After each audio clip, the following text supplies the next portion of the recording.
역대하 24장. 요아스는 7세에 왕위에 올라 예루살렘에서 40년을 통치하였다.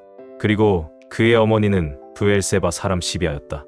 요아스는 제사장 여호야다가 사는 날 동안 여호와께서 보시기에 옳은 일을 하였다. 여호야다가 요아스에게 두 아내를 구해주었으므로 그에게는 여러 자녀가 있었다. 그 후에 요아스는 성전을 수리하기로 작정하고 제사장들과 레위 사람들을 불러놓고 이렇게 지시하였다. 여러분은 유다의 모든 성으로 가서 해마다 성전을 수리할 비용을 거두어 들이시오. 지체하지 말고 당장 이 일을 수행해야 합니다. 그러나 레위 사람들은 그 일을 즉시하지 않고 시간을 끌었다. 그래서 왕은 대제사장 여호야다를 불러 당신은 어째서 레위 사람들에게 지시하여 하나님의 종 모세가 이스라엘 백성에게 부과한 성전세를 유다와 예루살렘에서 거두어 들이지 않았소? 하고 따졌다. 악한 아달랴의 추종자들이 성전을 파괴하고 많은 성전 비품을 바알 신전으로 가져갔다. 그래서 왕은 상자 하나를 만들어 성전 문 밖에 두게 하고 유다와 예루살렘 모든 성에 공포하여 백성들에게 하나님의 종 모세가 이스라엘에 부과한 세금을 여호와께 바치라고 호소하였다. 그러자 모든 지도자들과 백성들은 기쁜 마음으로 돈을 가져와 그 헌금함이 차고 넘칠 때까지 던져 넣었다. 그리고 헌금함에 돈이 가득 찰 때마다 레위 사람들이 그 헌금함을 궁중 담당관에게 메고 갔다. 그러면 궁중 서기관과 대제사장의 비서가 그 돈을 계산하고 헌금함은 다시 제자리에 갖다 두었다. 이렇게 하여 그들은 많은 돈을 거둬들였다. 왕과 여호야다는 성전 수리 담당자들에게 그 돈을 주었으며 그들은 석수와 목수와 철공을 고용하여 성전을 수리하기 시작하였다. 모든 인부들이 열심히 일한 덕택에 성전 수리 공사는 잘 진척되어 성전은 본래의 모습을 되찾게 되었다. 그들은 성전 수리를 끝내고 남은 돈을 왕과 여호야다에게 가져왔는데 그 돈으로 제사 지낼 때 쓰는 금은 숟가락과 그릇들을 만들었다. 그리고 그들은 여호야다가 살아있는 동안 성전에 항상 번제를 드렸다. 여호야다는 오랫동안 살다가 늙어 130세에 죽었다. 16 백성들은 이스라엘과 하나님과 성전을 위해 그가 행한 업적을 생각하여 그를 다윗성에 있는 왕들의 묘에 장사하였다. 그러나 여호야다가 죽은 후에 유다의 지도자들이 요아스 왕을 설득하여 자기들의 말을 듣도록 하였다.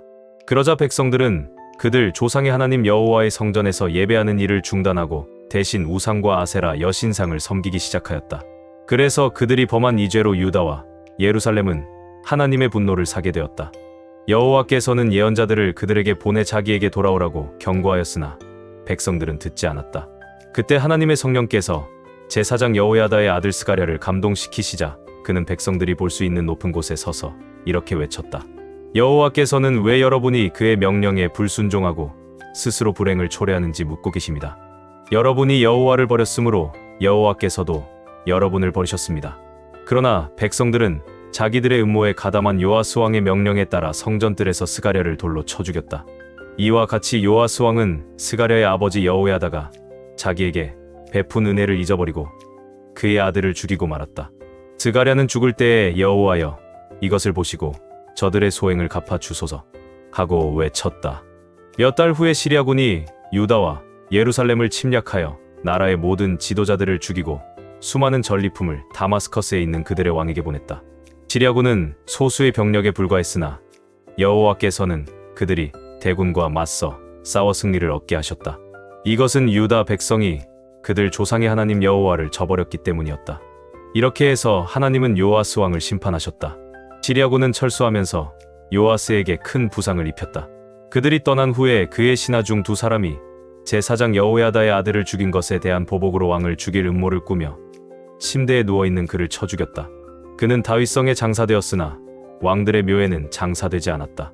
이 사건에 관여된 사람은 암몬 여자 시므앗의 아들 사밧과 모압 여자 시므릿의 아들 여호사밧이었다. 요아스의 아들들에 관한 일과 요아스에 대한 예언과 성전 수리 공사에 대한 이야기는 다 열왕기 주석에 기록되어 있다. 요아스가 죽은 후에 그의 아들 아마샤가 왕위를 계승하였다. 요한계시록 11장. 그리고 나는 잣대 같은 갈대 하나를 받았는데 그때 누가 나에게 이렇게 말했습니다. 너는 일어나 하나님의 성전과 제단을 측량하고 성전 안에서 예배드리는 사람들의 수를 세어라. 그러나 성전 밖에 있는 뜰은 측량하지 말아라. 이것을 이방인들에게 주었으니 그들이 거룩한 성을 42달 동안 짓밟을 것이다. 그리고 내가 나의 두 증인에게 능력을 줄 것이며 그들은 굵은 삼배 옷을 입고 1260일 동안 예언할 것이다. 이 두 증인은 땅의 주 앞에 서 있는 두 감람나무와 두 촛대입니다. 누구든지 그들을 해치려고 하면 그들의 입에서 불이 나와 원수들을 삼켜버릴 것입니다. 이처럼 그들을 해치려고 하는 사람은 반드시 죽임을 당할 것입니다. 이 두 사람은 자기들이 예언하는 날 동안 하늘을 닫아 비가 내리지 못하게 하고 물을 피로 변하게 하며 원하는 때는 언제든지 여러 가지 재앙으로 땅을 칠 능력을 가지고 있습니다. 그러나 그 두 사람이 증거하는 일을 마치면 무저갱에서 올라오는 짐승이 그들과 싸워 이기고 그들을 죽일 것입니다. 그리고 그들의 시체는 큰 성의 길에 버려질 것입니다. 그 성은 그들의 주님께서 십자가에 못 박히신 곳이며 영적으로는 소돔 또는 이집트라고 합니다. 세상의 모든 나라와 백성들이 버려진 두 시체를 사흘 반 동안 보면서도 시체를 매장하지 못하게 할 것입니다. 이 두 예언자들이 세상 사람들을 괴롭혔기 때문에 사람들은 그들의 죽음을 기뻐하고 서로 선물을 주고받으며 즐거워할 것입니다. 사흘 반이 지난 후 하나님께서 생명의 기운을 시체 속에 불어넣으시자 그들은 제 발로 일어섰습니다. 그때 그 광경을 지켜보던 사람들은 두려워서 어쩔 줄 몰랐습니다. 그 두 예언자는 이리 올라오너라 하고 말하는 하늘의 큰 음성을 듣고 원수들이 지켜보는 가운데 구름을 타고 하늘로 올라갔습니다. 그때 큰 지진이 일어나 그 성의 10분의 1이 무너지고 7,000명이 죽었으며 살아남은 사람들은 두려워하며 하늘의 하나님께 영광을 돌렸습니다. 둘째 재난은 지나갔으나 이제 곧 셋째 재난이 닥칠 것입니다. 일곱째 천사가 나팔을 불자 하늘에서 큰 음성으로 이렇게 말했습니다. 세상 나라가 우리 하나님과 그리스도의 나라가 되어 하나님이 길이 다스리실 것이다.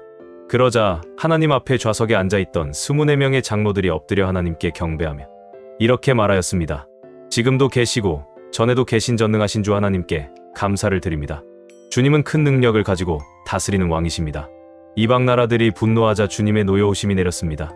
이제 죽은 사람들을 심판하시고 주님의 종 예언자들과 성도들과 주님의 이름을 두려워하는 모든 사람들에게 상을 주시고 세상을 망하게 하는 사람들을 멸망시킬 때가 왔습니다. 그러자 하늘에 있는 하나님의 성전이 열리고 그 안에 하나님의 계약의 궤가 보였으며 천둥과 번개가 치고 지진과 요란한 소리가 나고 큰 우박이 쏟아졌습니다. 스가랴 7장. 다리우스 황제 4년 9월 4일에 여호와께서 스가랴에게 말씀을 주셨다. 베델 사람들이 사레셀과 레겜멜렉과 그들의 하인들을 보내 여호와께 은혜를 구하고 전능하신 여호와의 성전에 있는 제사장들과 예언자들에게 우리가 여러 해 동안 해온 대로 5월에 울며 금식해야 합니까? 하고 물었다. 그때 전능하신 여호와께서 나에게 말씀하셨다. 너는 이 땅의 모든 백성들과 제사장들에게 나 여호와가 이렇게 말한다고 일러주어라. 너희가 지난 70년 동안 5월과 7월에 금식하며 슬퍼하였는데 그 금식이 진정으로 나를 위한 것이었느냐?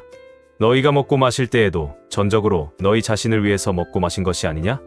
나는 예루살렘과 그 주변 부락들이 번성하여 사람들로 붐비고 네겝 지방과 저지대의 사람들이 살고 있던 그때에도 이전의 예언자들을 통해서 이런 말을 하였다. 여호와께서 스가랴에게 다시 말씀하셨다. 오래전에 나는 내 백성에게 이렇게 말하였다. 너희는 공정한 재판을 하고 서로 자비와 온정을 베풀며 과부와 고아와 외국인과 가난한 자를 억압하지 말고 남을 해칠 계획을 꾸미지 말아라. 그러나 그들이 듣기를 거절하며 완고하게 등을 돌려 귀를 막고 그 마음을 돌처럼 굳게 하여 내가 옛날의 예언자들을 통해 내 영으로 전한 율법과 말을 듣지 않으므로 내가 대단히 화가 났었다. 전능한 나 여호와가 말한다. 내가 불러도 그들이 듣지 않았기 때문에 나도 그들이 부를 때 듣지 않고 그들을 회오리 바람처럼 온 세상에 흩어 외국 땅에서 살게 하였다. 그 후로 이 땅은 황폐하여 왕래하는 자가 없었으니 이것은 그들이 이 좋은 땅을 황무지로 만들었기 때문이다. 요한복음 10장. 예수님은 계속해서 말씀하셨다. 내가 분명히 너희에게 말한다. 문으로 양의 우리에 들어가지 않고 다른 데로 넘어가는 사람은 도둑이며 강도이다. 문으로 들어가는 사람은 양의 목자이다.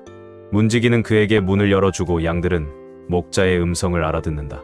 그리고 목자는 자기 양들의 이름을 하나하나 불러서 데리고 나간다. 양떼를 다 불러낸 후에 목자가 앞서가면 양들은 그의 음성을 알고 뒤따라간다. 그러나 양들은 낯선 사람의 음성은 모르기 때문에 따라가지 않고 피해서 달아난다. 예수님은 그들에게 이 비유를 말씀해 주셨으나 그들은 예수님의 말씀이 무엇을 뜻하는지 이해하지 못했다. 그래서 예수님은 다시 말씀하셨다. 내가 너희에게 분명히 말한다. 나는 양의 문이다. 나보다 먼저 온 사람은 모두 도둑이며 강도이다. 그러므로 양들이 그들의 말을 듣지 않았다. 나는 문이다. 누구든지 나를 통해 들어가면 구원을 받고 마음대로 드나들며 꼴을 얻을 것이다. 도둑이 오는 것은 양을 훔쳐다가 죽여 없애려는 것뿐이다. 그러나 내가 온 것은 양들이 생명을 얻되 더욱 풍성히 얻도록 하기 위해서이다. 나는 선한 목자이다. 선한 목자는 양을 위해 자기 생명을 바친다. 삭구는 목자가 아니고 양도 자기 양이 아니므로 이리가 오는 것을 보면 양을 버리고 달아난다. 그래서 이리가 양들을 물어가고 양떼를 흩어버린다. 그가 달아나는 것은 삭구님으로 양들에게 관심이 없기 때문이다. 나는 선한 목자이다.